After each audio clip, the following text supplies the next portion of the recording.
Hi there, welcome to We Are All Fine, episode 13. We are all flawed, insecure, nervous and emotional.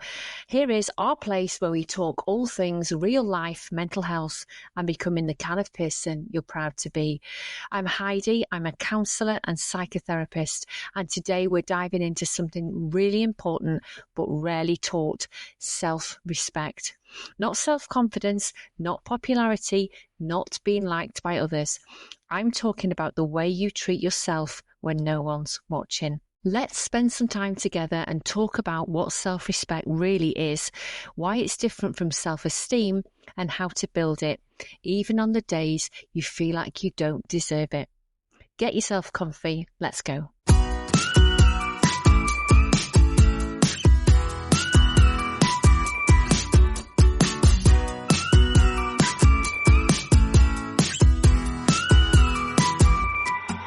What is self-respect?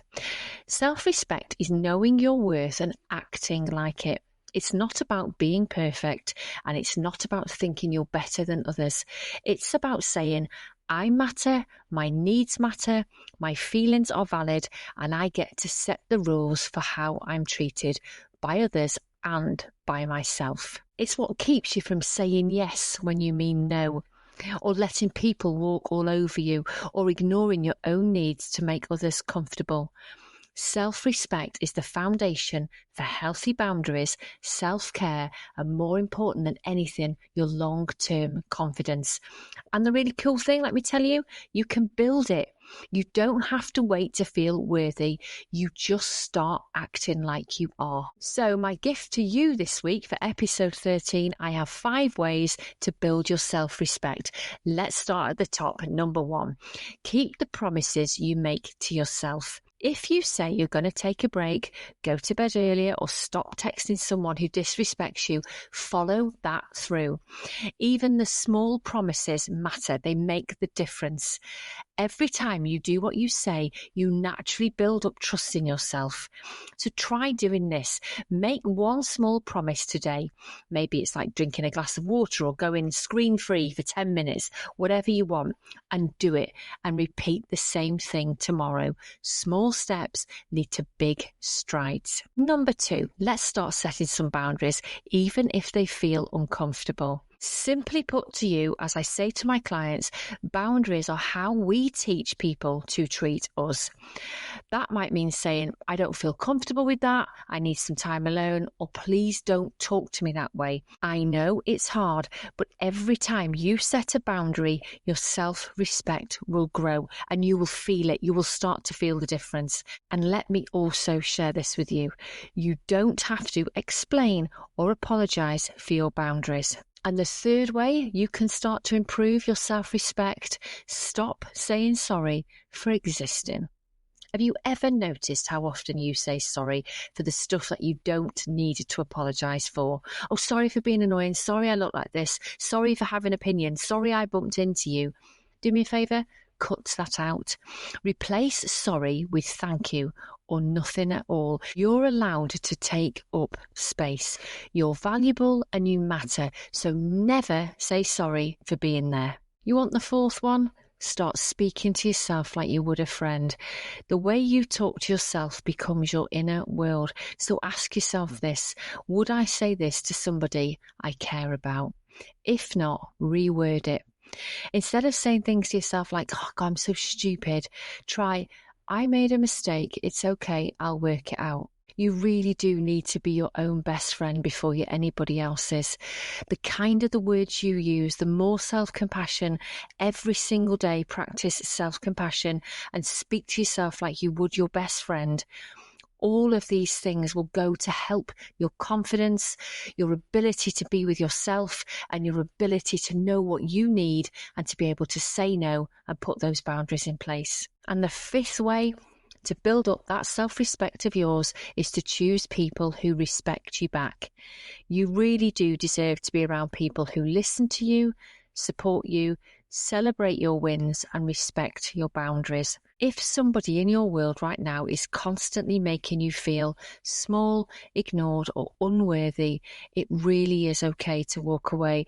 That's not rude. That's putting self-respect in action. So to summarize, if you want to start building your self-respect today, start keeping those promises you make to yourself, setting the boundaries, stop saying sorry for simply being you, talk to yourself like you would your best friend, and get people around you who respect you back. I really hope this has helped you today. And if you needed to hear it, I'm so glad you've landed on this podcast. Now let's take a little tiny break and we're going to get ready for this week's question for a counsellor. It's coming right up.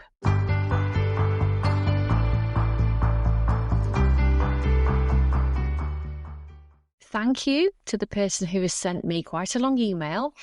It was great to hear you. Thank you for your feedback. But I think what I've managed to do is pull out the question here.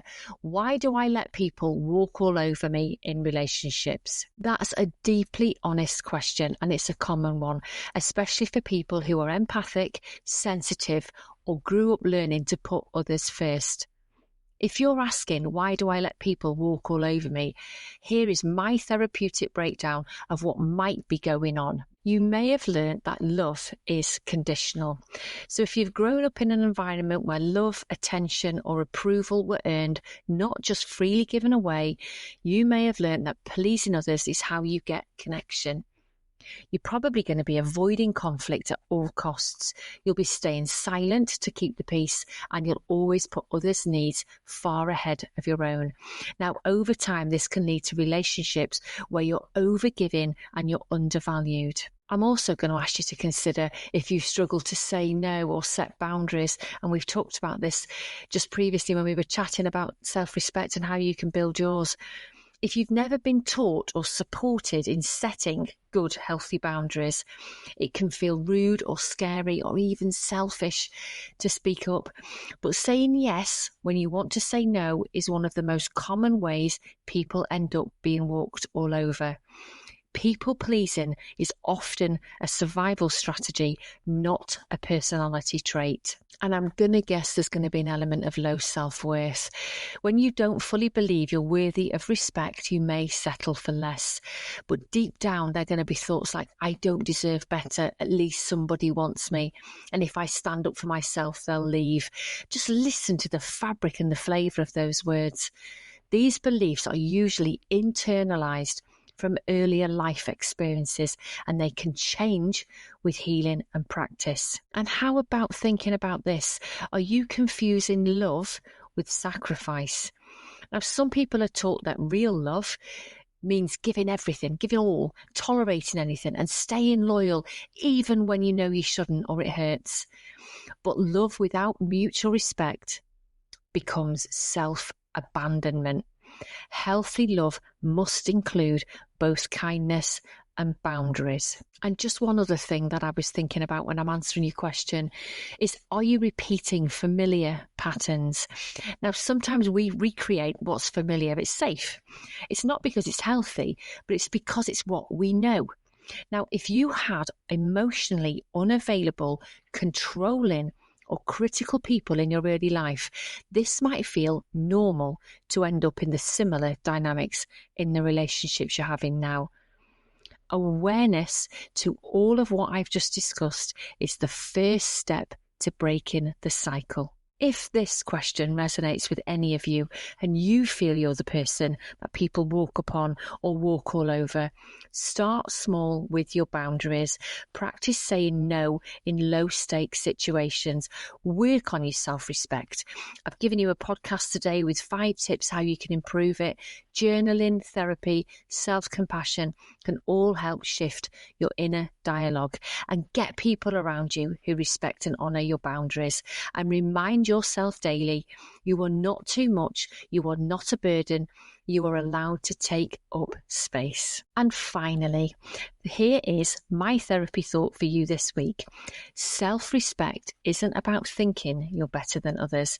It's about no longer believing you're less.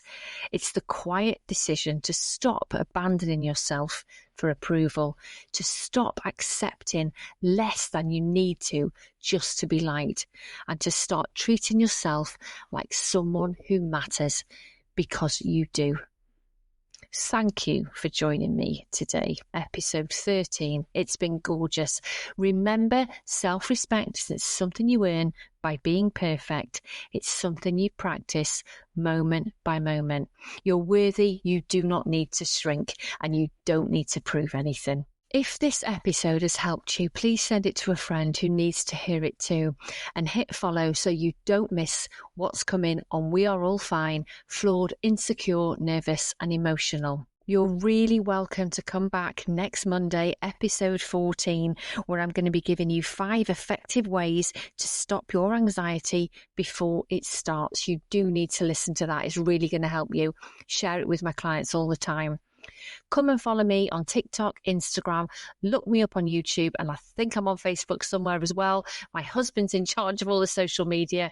All comments are welcome, and you can contact me at HeidiWeAreAllFine@gmail.com. HeidiWeAreAllFine@gmail.com. We might all be fine, that's okay, but always remember, be yourself. You are no one else.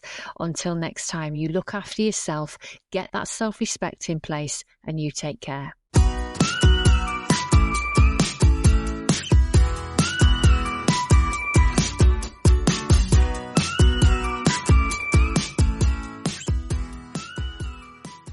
Finally, some important takeaways. The podcast is for informational use only and should not be used as a substitution for professional advice or for personal diagnosis. These opinions are personal, and I do not guarantee the accuracy of such opinions or information. I am not intending to create a counselling relationship with you, and you should always consult a qualified mental health professional with any concerns.